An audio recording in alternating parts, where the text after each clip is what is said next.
And we are live.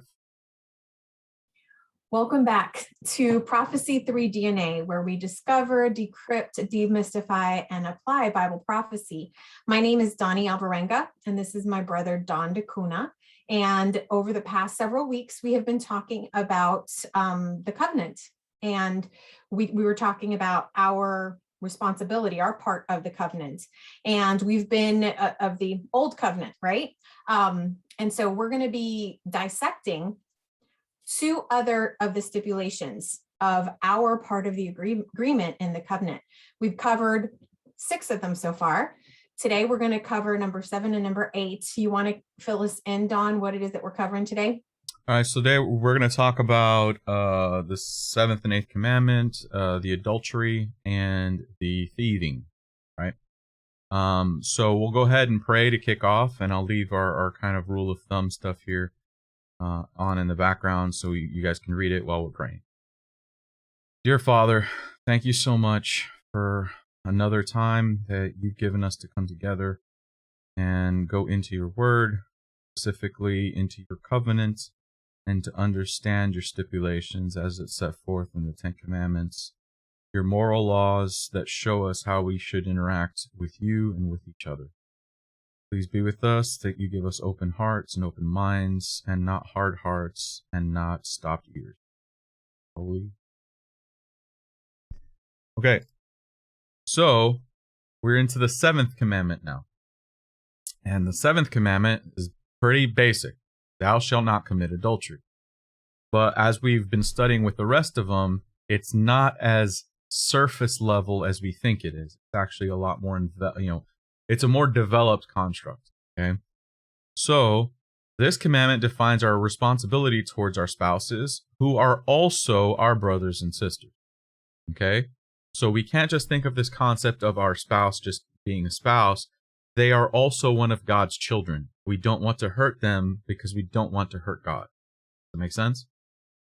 So not in an incestuous way. I'm not trying to be weird here. Just in the concept of we all are God's children. So God's other children, and it encompasses all manners of sexual immorality that destroy trust. Okay? Prove disloyalty or a lack of love for them. And by lacking in love for them, we hurt them, which hurts God. Okay? There's a lot of parallels in Scripture that describe how the children of Israel were adulterous towards God, but they were, in the context of what was being described, is they were either idolatrous or they were following after the local people. So, like, for example, they were trying to make alliances with Egypt to protect them because they didn't trust God would protect them. Does that make sense? So you're trying to be you're being disloyal to God, okay? Or you're being idolatrous, one way or the other. So there's another connotation of adultery that's linked with idolatry, or it's described fornication with men, the kings of the earth. All right. So we're going to go into the first one, which is the most common one that we can think of. So this is adulterous relationship. But one of the things that we later on we're going to get into is this concept that you can commit adultery on your intended by having relationships with others before them. All right? And so we're going to see how don't commit adultery is aligned with adulterous relationship. So go ahead and read this one here in Leviticus. Leviticus 18, verse 20, moreover, you shall not have relations with your neighbor's wife to defile yourself with her. So here's the interesting thing. Who's the one that actually gets defiled? You do. You do. So by the means of you going with something you shouldn't be doing, or someone you shouldn't be having relationships with, you're actually polluting your own body. Okay? Here's another one. We'll skip that one. We'll just go straight to these two. Go ahead and read those two. Deuteronomy 24, verse 1, when a man takes a wife and marries her, and it happens that she finds no favor in his eyes because he has found some indecency in her, then let him write her a bill of divorce and put it in her hand and send her out of his house. So there's even this concept of the transgression can be so strong that God actually permits you to separate. All right? Not for any reason, but specifically with this concept of an immoral action that's being done that hurts you that deeply. Okay? But now we're going to learn how Jesus expands upon this concept. Because for Christ, it wasn't always just the external visible example. It was also what's happening on the inside. So let's read here in Matthew about what God describes is what he really thinks of when he's talking about this concept of adultery. Matthew 5:27-28 says, "You have heard that it was said by the ancients, you shall not commit adultery. But I say to you that whoever looks on a woman to lust after her has committed adultery with her already in his heart." So Christ threw the gauntlet down, right? He made it even more, he amplified it to a higher level than was even understood previously. Okay?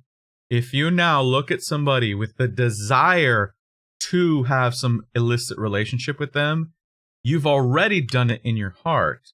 So what's the next logical step in that progression? You're probably going to externalize that internal desire. Does that make sense? Mm-hmm. Let's go. Let's read this one here because it goes into this concept of what earlier what we said about you defile yourself. All right, so go ahead and read this one in Mark 7 that gives a little bit more details. Mark 7:20-23, and he said, "What comes out of a man is what defiles a man. For from within, out of the heart of men, proceed evil thoughts, adultery, fornication, murder, theft, covetousness, wickedness, deceit, licentiousness, an evil eye, blasphemy, pride, and foolishness. All these evil things come from within and defile a man." The interesting thing here is that these are just different ways of saying the Ten Commandments. Does that make sense? And one of them he says here is that it's adultery. So earlier on when he says, if you are now having an intimate relationship with somebody you shouldn't be, you are defiling yourself. That's the same thing Jesus is saying here. Where does the defilement come from? Your own heart. Does that make sense?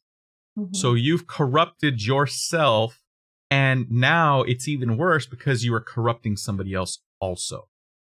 So you're not showing them love by having an adulterous affair with them, even though you think it is, right?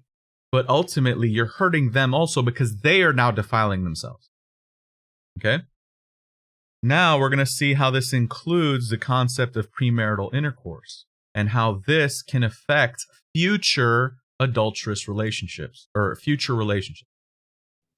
Go ahead and read this one. Deuteronomy 22:20-24, "But if the accusation is true and the evidence of virginity does not exist for the girl, then they shall bring the girl out to the door of her father's house, and the men of her city shall stone her with stones until she dies, because she has brought disgrace into Israel, to act like a whore in her father's house. In this way you may purge the evil from among you. If a man is discovered lying with a married woman, then both of them must die, both the man that lay with the woman and the woman. In this way you may purge the evil from Israel. If a girl who is a virgin is engaged to a man, and another man finds her in the city and has sexual relations with her, then you must bring them both out to the gate of the city, and you must stone them with stones until they die. The girl because she did not cry out, even though in the city, and the man because he has violated his neighbor's wife. In this way you may purge the evil from among you." Okay, so here's a concept. This girl right here is what? A virgin. But yet, what has he done? He violated his neighbor's wife. Why is that? Because eventually that woman would be married. And what did we read further? The evidence that if a girl's virginity does not exist. Okay? So what is it describing here? You can pollute someone and yourself for their intended. Does that make sense? So eventually they're going to get married. But now if this girl is no longer a virgin or this boy is no longer a virgin, they have already been corrupted, which means, remember that whole bill of divorce? You're going to potentially bring in a lot of pain into someone else's relationship in the future. Now imagine if a child is produced out of that union. Okay? And you're bringing in a child into a union. How are you going to potentially bring conflict to that new relationship. Does that make sense? Here's one more. Go ahead and read this one. Deuteronomy 24, verse 1 through 4. When a man takes a wife and marries her, and it happens that she finds no favor in his eyes because he has found some indecency in her, then let him write her a bill of divorce and put it in her hand and send her out of his house. When she departs out of his house, she may go and be another man's wife. If the second husband rejects her and writes her a bill of divorce and puts it in her hand and sends her out of his house, or if the second husband who took her to be his wife dies, her first husband who sent her away may not take her again to be his wife, since she is defiled. For that is an abomination before the Lord, and you must not bring sin on the land, which the Lord your God is giving you for inheritance. Okay, so ultimately, what does it do to the entire location? It defiles It corrupts the entire community. All right? The whole entire community is eventually going to suffer because of this one incident. We don't like to think in those terms, but like, for example, let's say a teenager, 16-year-old girl gets pregnant by a 17-year-old boy. Now, the girl's parents have to take care of the 16-year-old girl and a child. Do you think that's fair for the parents? On both sides, mind you. Because the boy's parents are probably going to have to help contribute there, because there's no way a 17-year-old boy can really provide for a child. So the community and the pain expands beyond just one relationship. Does that make sense? So adulterous relationships encompass premarital intercourse as well. Next, incestual relationships. So before I go on to that one, do you now see how the commandment is very simple, but the rest of the law explain what that commandment means? Does it make sense to you now? Mm-hmm. So when we look at this concept of, oh, there's 613 laws. No, there aren't. There's 10. But some of those other laws explain what the 10 actually mean. Does that make sense? Mm-hmm. So they're just amplifying, giving more detail. So when you look at this concept of don't commit adultery, okay, don't commit adultery, I got it. But it also encompasses premarital relations, because these premarital relations show an adulterous relationship for the future. Does that make sense? Now we're also going to look how incestual relationships are illicit sexual behavior. Okay, things that should not be done. So go ahead and read some of these things that have to do with relations and false relationships. Go ahead. Leviticus 18, 6 through 13. None of you shall approach any of his near relatives to have relations. I am the Lord. You shall not have relations with your father or have relations with your mother. She is your mother. You shall not have relations with her. You shall not have relations with your father's wife, for this exposes your father's nakedness. You shall not have relations with your sister, whether your father's or mother's daughter, whether raised in the family or another home. You shall not have relations with your son's daughter or your daughter's daughter, for this exposes your own nakedness. You shall not have relations with your father's wife's daughter, who is raised in your father's family, for she is your sister. You shall not have relations with your father's sister, for she is your father's relative. You shall not have relations with your mother's sister, for she is your mother's relative. Okay. So are each of these things individual laws, or are these explanatory of a greater law? It just goes deeper. Correct. So they're not individual laws in and of themselves. It's just one law that encompasses these scenarios. So it's just God giving you some new scenarios to explain the concept, right? Just like before, when Jesus said, by committing lust in your heart, you are committing the sin already of adultery, right? It's not a new commandment saying, oh, don't commit adultery and don't lust in your heart. No. He's saying, he's giving an explanation for that one commandment. If you can remember that one commandment, these other things fall in line. If it says don't have relationships outside of your spouse, okay? It's also saying don't marry your sister or your brother, because that's not your intended. Does that make sense? Mm-hmm. So You should also not participate in someone else's incestual relationship. Okay? So look at this one. Leviticus 18:17-18, you shall not have relations with a woman and her daughter, nor shall you have her son's daughter or her daughter's daughter, for this exposes the woman's nakedness. They are all near relatives. It is depravity. And you shall not have a woman as a rival wife, who is the sister of your other wife, for this is to expose her nakedness while her sister, your other wife, is still alive. Okay. So, again, you can't contribute to somebody else's sin. Does that make sense? Sexual relations with in-laws. We've already covered some of these, but we'll just bring it up anyways because it's quick. Go ahead. You shall not expose the nakedness of your father's brother. You shall not approach his wife for relations. She is your aunt. You shall not have relations with your daughter-in-law, for she is your son's wife. You shall not have relations with her. You shall not have relations with your brother's wife, for this exposes your brother's nakedness. So we see how every single one of these things give an explanation to the greater law.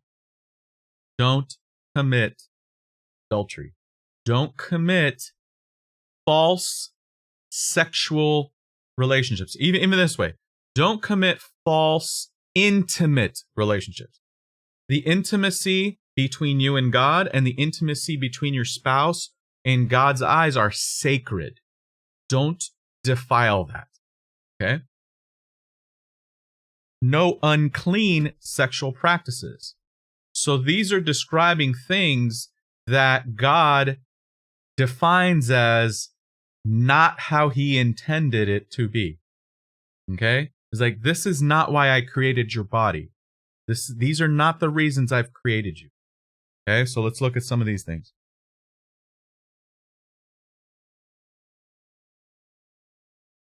Go ahead. So Leviticus 18:19, also you shall not approach a woman to have relations as long as she is in her menstrual uncleanness. Okay. So now let's think of it in this concept. A lot of people have a real hard time with this specific connotation. We have to think about this time. When was the book of Leviticus written, and under what circumstances were the children of Israel living? Let's put it this way. Humanity until the last 100 years or so. I'd say probably the last 60 or 70 years. Do you think that we had the cleanliness and hygiene practices for women that we do nowadays back in the past? No. So what's one of the most, and you're a medical care professional, right? What's one of the most contagious body fluids that we can spread diseases? Blood, depending on the microorganism. But yeah. Right? So what is God really saying here? That women are dirty, gross creatures? Is that what he's saying? What do you think he's saying by specifically this scenario? Well, like you were saying, if there's disease that can be contracted, then let's just avoid contact. Do you think people were very clean back in the day? No. And so, if you are now in a period where you are going through your menstrual cycle, you could potentially, if you have something, you could potentially give it to somebody else. Is that correct? So, remember when we were talking about, I think it was the first commandment, where we don't want to purposely introduce an illness to somebody else. God says, if you have an unknown discharge, or you have if you're going to potentially be exposed to something that is of a bodily liquid, stay away from each other. Remember? Because you don't want to inadvertently hurt someone else. So when God is saying this kind of stuff here, he's not saying it because he demeans women, or he thinks women are subordinate to men, or he thinks women are dirty creatures. He's just giving them a blanket statement of, this is probably not the best time to partake in these intimate relationships. Save it for another time, because the odds of you transmitting something is a lot lower. Does that make sense? Okay. Well, this is the thing, is that today we can explain that. But for many, many years, I don't know that we could explain it. And I think that just goes back to some things that God has asked us to do that we may not understand right now. He just said it. And when we trust that he loves us and he only wants what's best for us, when he says it, then just do it. Yep. Because he knows the reasons behind it. And the biggest faith in God is not having, he would sit there and explain it to you. You understand? History has shown us this fact, right? Like we did that whole study on what should we ingest in our bodies? Should we eat pork or shellfish or this kind of stuff? The science behind it now tells us these are not good for you to eat. This isn't just, a religious connotation. It is physiologically sound to avoid certain meats, certain fleshy products, right?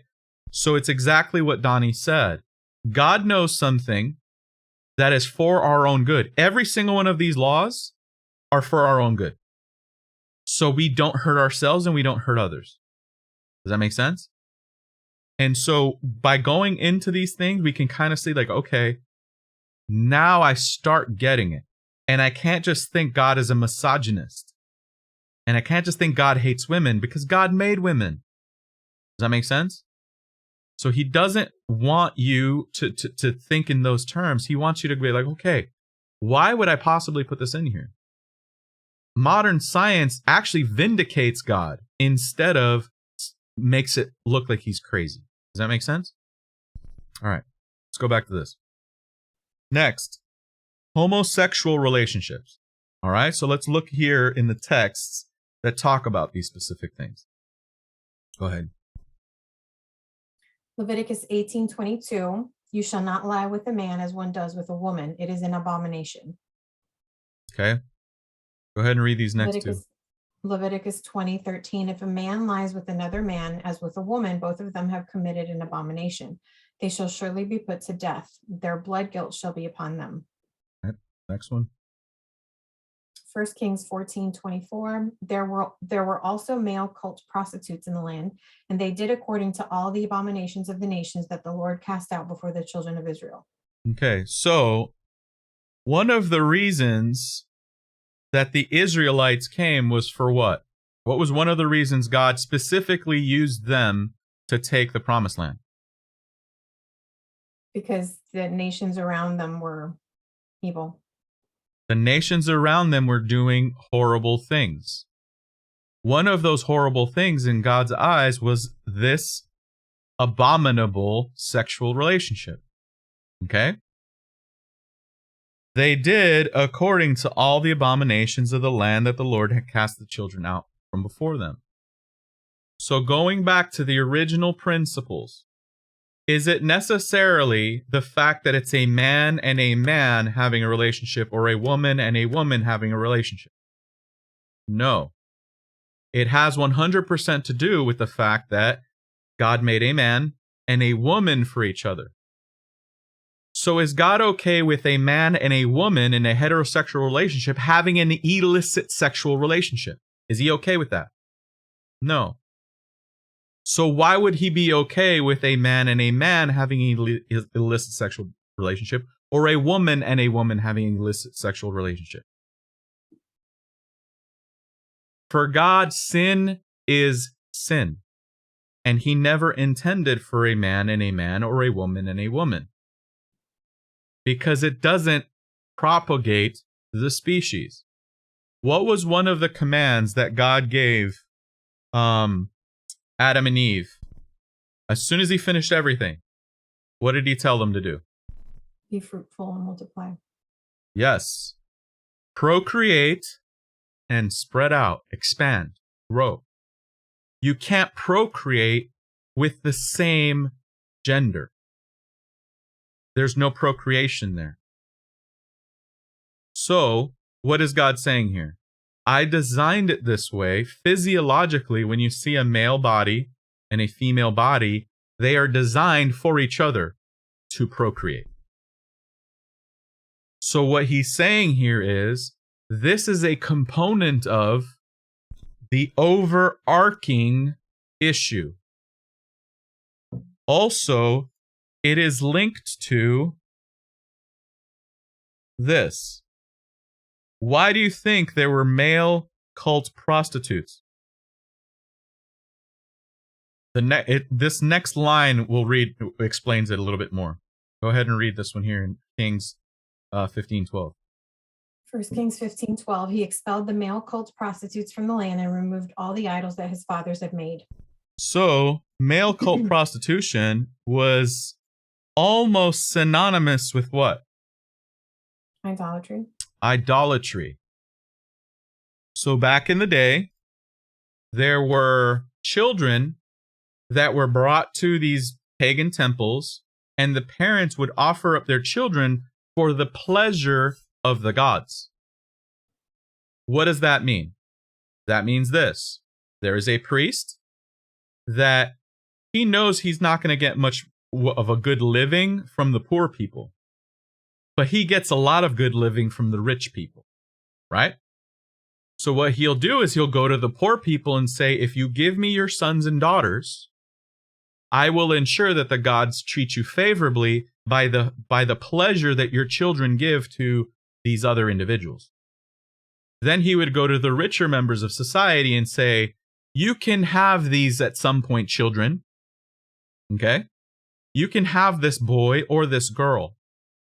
You just have to pay me for the God's pleasure. And so basically, the local priest was also a pimp, and these children had no choice but to be sold into sexual slavery. Some girls would even be impregnated, and the child that would come out of that would be the child that they would offer in sacrifice. Okay? So the whole thing is extremely twisted. The reason I'm saying this very explicitly is so we understand the context of what these texts are describing. Does that make sense? Mm-hmm. So these male cult prostitutes were just the male version, where a mother or a father would bring their child and say, I can't afford this kid anyways, and as long as you promise me the gods give me favor or maybe give me some money, you can do whatever you want with them. And so these children, both male and female, were being sold for the sexual pleasure of richer people that would sustain the priesthood. So when we see in the Bible, there's a huge correlation of male prostitution. Here's another one. So just read this one here in Kings as well. 2 Kings 23, verse 7, he tore down the houses of the male cult prostitutes that were in the house of the Lord, where the women were weaving hangings for the Asherah. So there were women in the same place where the male prostitutes were, where there were hangings for Asherah, who was a goddess, a fertility goddess. So a lot of these sexual practices were involved in fertility cults, that it's not just in Palestine and the Middle East. These fertility cults were all over that part of the world, just with different gods' names. All right? Aphrodite, Isis, Asherah, Ishtar. Plenty of different goddesses that do the same thing. And the people that lived and worked in those temples were either priests or cult prostitutes. All right? So, to avoid any of this nonsense, what does God say? You shall not commit adultery. It's a blanket statement for illicit sexual practices. Okay? Bestiality is also included here. So let's look at this. Leviticus 18:23, you shall not lie with an animal to defile yourself, nor shall any woman lie with an animal. It is a perversion. Exodus 22:19, whoever has relations with a beast must surely be put to death. So in God's eyes, this is what he means when he says, don't commit adultery. Stay away from everybody but your intended. And you should enjoy the sexual relationship and intimate relationship you have with this person. And hopefully new life will come of this union. Does that make sense? Because my original commandment to Adam and Eve was be fruitful, procreate, and multiply. Spread out. Expand yourself. Okay? So that is the 7th commandment. Any questions so far or comments? All right.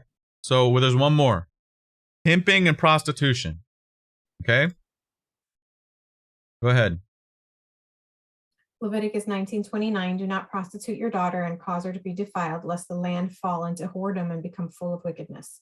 So, Deuteronomy 23:18, you must never bring the wage of a prostitute or the wage of a dog into the house of the Lord your God for any vow, for both of these are abominations to the Lord your God. so again, don't do what? Defile the land. These practices will corrupt the moral fabric of your society to a point where you become desensitized to the wickedness you're doing. Does that make sense? And then prostitution. Just do up these two here because we already read that other one. Deuteronomy 23:17-18, there must never be a cult prostitute among the daughters of Israel, nor a cult prostitute among the sons of Israel. You must never bring the wage of a prostitute or the wage of a dog into the house of the Lord your God for any vow, for both of these are abominations to the Lord your God.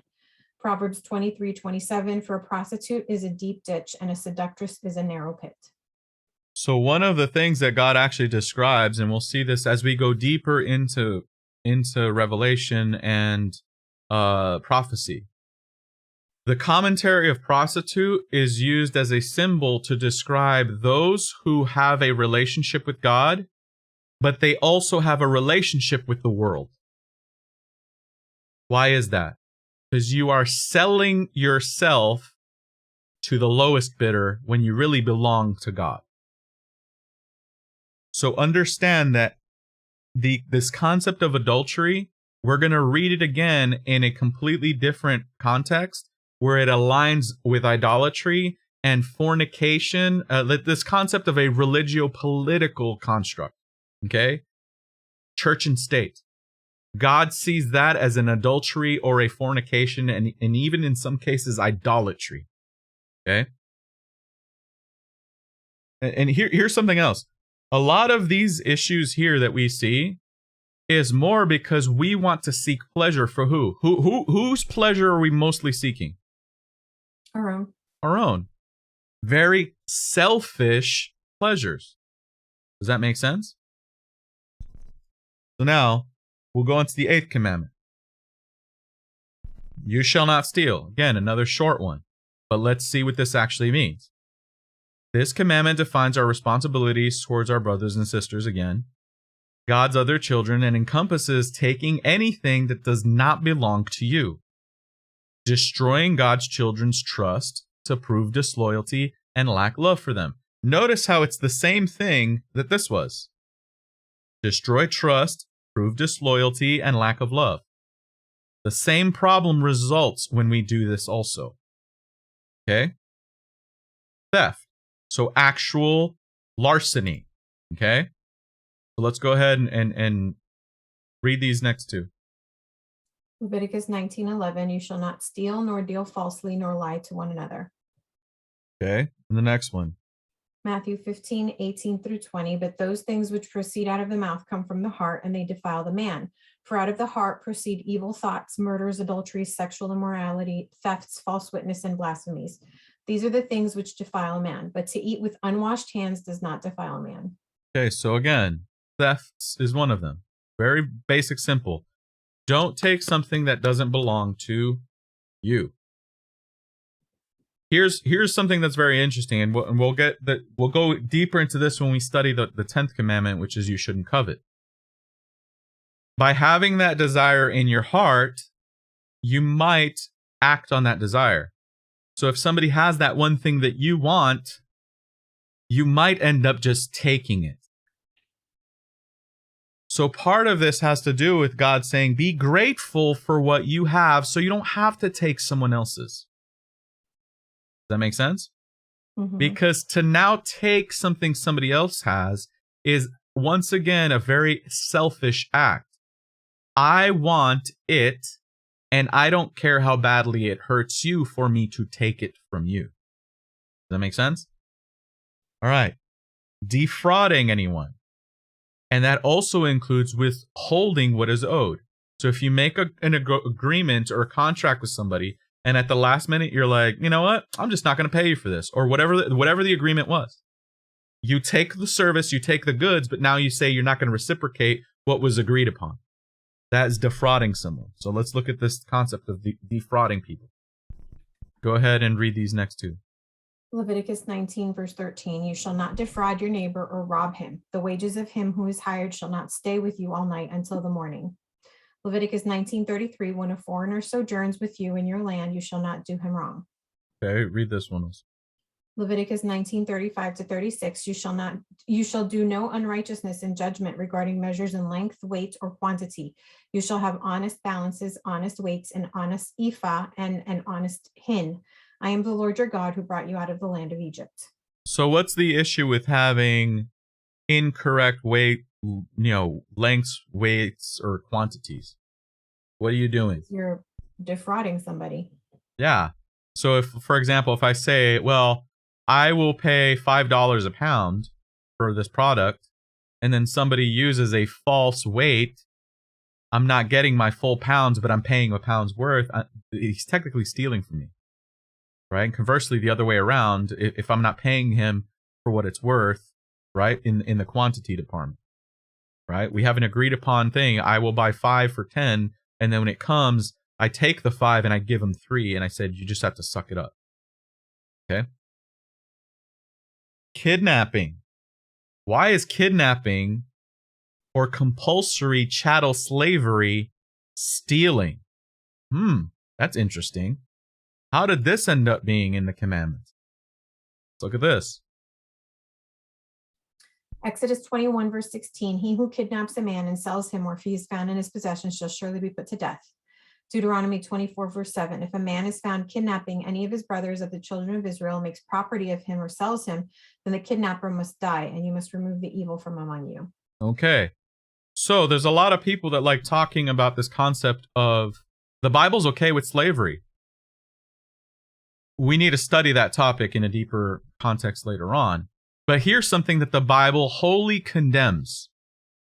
When you take somebody against their will, and then you sell them. What happens? What did you steal at this point? Someone's freedom. You stole their whole life. You stole who they could potentially marry. If they are married, you've stolen the relationship that they have now with their spouse and their children and their families. You've stolen their free will. You've stolen so many intangible things that is immeasurable. So God does not in any way, shape, or form support chattel slavery. Here is also kidnapping your own brother, okay, and also selling them. So how are a lot of, let's just say the transatlantic slave trade, okay, where the people were taken from Africa over to the New World. You understand that a lot of people were sold by their own village members. Or they would conquer somebody and take them and say, now since I conquered them, you can now have these people. And they would sell them now and they have to go across the ocean. God does not condone this behavior. Period. So our understanding of what slavery is and isn't needs to be adjusted by this paradigm. Does that make sense? It is not antebellum slavery that God is okay with. He who kidnaps a man, does it say what nationality or does it have to be a Jew? Does it have to be an Arab? Does it have to be an African American? Does it have to be whatever? A man. A human. Specifically. Okay? He who kidnaps a human and sells a human as if he found him in his possession shall be put to death. God does not accept people being put into slavery. That one text should end the discussion for anyone that is not ignorant with what the rest of the text says. All right? So that's it for this commandment. All right? So let's do a quick recap here so we can close it out. What did you understand about the adultery commandment that maybe you didn't understand before, or like something that really triggered in your mind that you're like, okay, that's interesting? Well, I think it just goes back to the whole idea of, with our end of the bargain, if you will, are we just checking off a box, or are we embracing the heart of what it is, right? So when God says don't commit adultery, we can say I checked off the box. I didn't sleep with somebody that's not my husband, right? Or before you're married, I'm not married, so it doesn't matter. I'm not committing adultery. And so, you can check it off, and it can be like a check off type of thing. And in that sense, it's almost like the whole legalism thing that people talk about, right? What we're talking about is a relationship with God, where he went out of his way. He had no business. He did not need to come out of heaven and die. Okay. He didn't have to do that. And yet he did. Okay. He didn't have to take the people of Israel out of Egypt. They just complained, and they were complainers, and, he didn't have to do that. And yet he did that. He did that out of the goodness of his heart. He did that out of the grace that he bestows on us. Right. And so it's a relationship thing he did. And what he's asking for is, will you come in relationship with me? Okay. And if you're going to be in relationship with me, this is what I know is for your good. Okay. So when he talks about don't commit adultery, then we're talking about the whole kit and caboodle. Why is it in our best interest? First of all, it's going to show us show God that we love him. Okay. But it's also going to, once again, love our neighbors as well, right? Love God's children as well. And so once again, if we get to the heart of it and we embrace the idea, like the core of what God intends is a relationship. Okay. So it's no longer a checkbox thing. It's like, are you going to just do enough, or are you going to go above and beyond? Right. That's essentially what I'm trying to say, is that it's the above and beyond. It's the relationship piece. So I think it's very interesting. A lot of people, when they're having these illicit sexual relationships, they want to have this concept of love is love.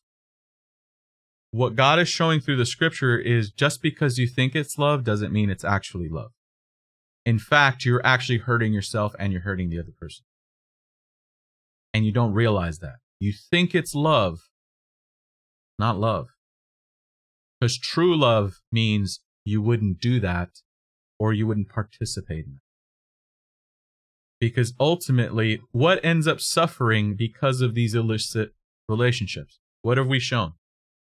The society at large, your families, your friends.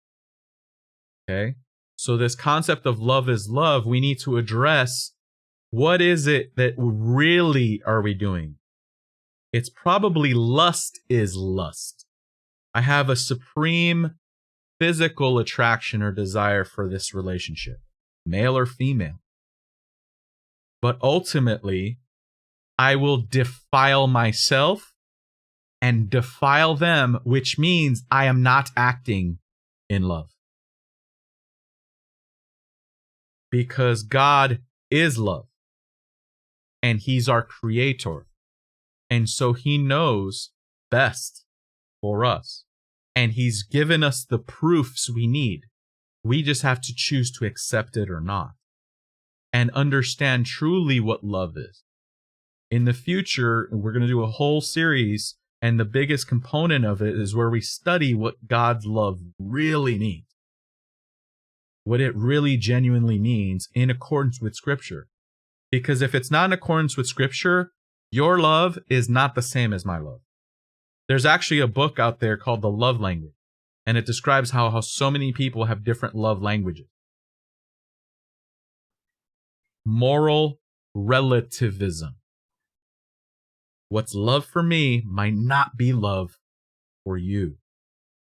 If you live in a paradigm that subscribes that the Bible doesn't matter, it doesn't matter. But it doesn't mean that at some point we're not going to be judged by it. that make sense? And so the point isn't fear. The point isn't to shame anybody or judge anyone. The point is to show us all what the mirror looks like. The mirror can't clean us, but the mirror can tell us where our eye boogers are. And then once we see the mirror, which is God's law, we now must go to the thing that, or the one who can clean us, which is Christ. Does that make sense? All right, so we'll close it out for today. Can you close in prayer for us, please? Our Father in heaven, once again, we praise your name and we thank you for your grace and also for creating guidelines that bring us freedom, that serve us well. I pray that our hearts may be stirred so that we may fall in love with you over and over every single day. And through that love, we understand how to love others and what really, truly the meaning of love is. In Jesus' name I pray. Amen. Amen. All right. Thank you. Bye-bye.